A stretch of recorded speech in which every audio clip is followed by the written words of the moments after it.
This is Hüseyin Dietz, arborist, tree climber, and entrepreneur. With the MSA 220T, Hüseyin already tested the upgraded model of the MSA 220T. He's impressed by these details. The low-maintenance EC motor provides 2.100 watts electric power, and it just weighs 2.7 kilos without battery, bar, and chain.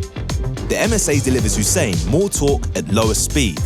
The power boost provides him extra short-term power when needed, and with the IPX4 rating, he is also able to work in the rain. The 180-degree cockpit with its LED status display is comfortable and easy to use. The oil sensor warns him before he's running out of lubrication. Nothing new for him as an enthusiast, but still cool features. The toolless oil cap and the fold-out eyelet back here.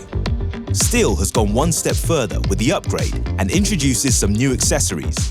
At first, the AP strap adapter 2-in-1 combines two advantages: outsourcing the battery for less weight in hands with the advantage of a strap, as a second, the comfort hook, developed for an ergonomic and compact transport at the harness.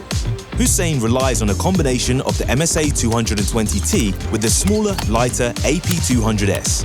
This is also compatible now and deserves a comparable performance by less weight. He's thrilled by the high performance of the MSA 220T top handle chainsaw.